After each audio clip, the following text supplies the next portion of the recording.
यह दुनिया दो रंगी है। एक तरफ अंधी दौलत की पागल ऐश परस्ती और दूसरी तरफ जिस्मों की कीमत रोटी से भी सस्ती। कोलकाता शहर की ऊंची और चमकदार इमारतों के ठीक बीच एक ऐसी बस्ती धड़कती है जहां रोशनी कभी नहीं पहुंचती। एशिया का सबसे बड़ा रेड लाइट एरिया सोनागाची।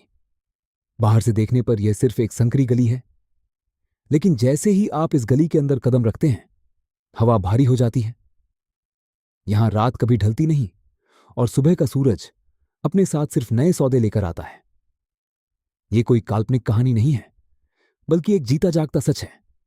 यहां दरवाजे हमेशा खुले रहते हैं, सुबह 6 बजे से रात के 1:30 बजे तक, और बिना किसी छुट्टी के यह काम चलता है। इस बाजार में 500 रुपए से लेकर 3000 रुपए तक में इंसान बिकता है।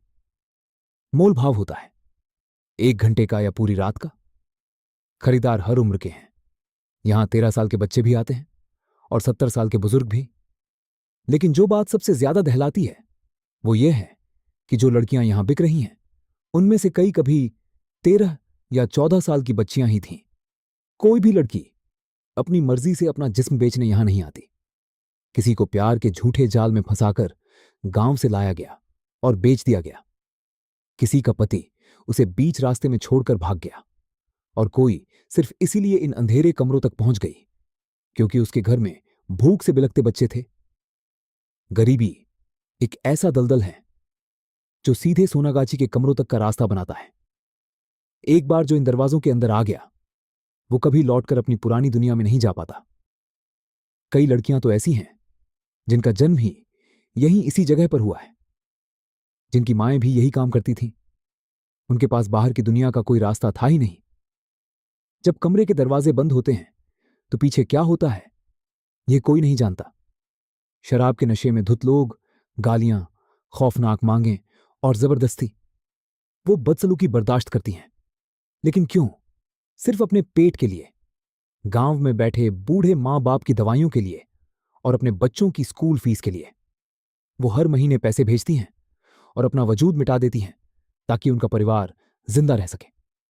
लेकिन आज उनका दर्द सिर्फ इन कमरों तक सीमित नहीं है। आज उन पर एक नई आफत टूट पड़ी है। उनकी नागरिकता। चुनाव आयोग और प्रशासन अब इन औरतों से उनके माता पिता का सबूत मांग रहा है।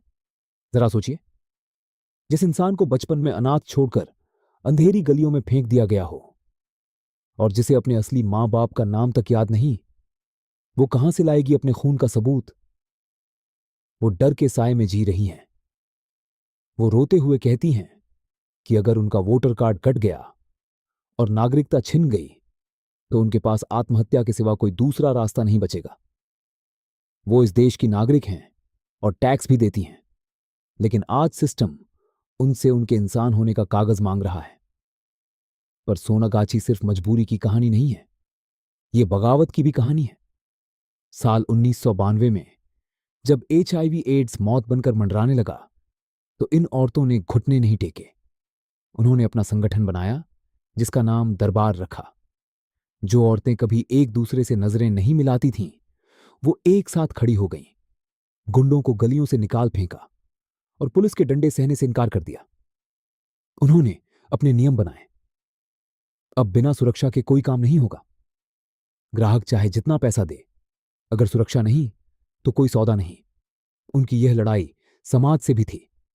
जब बैंक उनका खाता नहीं खोलते थे और उन्हें भिखारी कहकर भगा देते थे, तो उन्होंने अपना खुद का बैंक बना लिया, ऊषा कोऑपरेटिव सोसाइटी।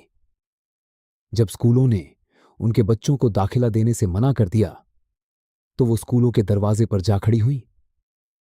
उन्होंने अपना हक छीना और एक मां के नाम से अपने बच्चों का दाखिला करवाया।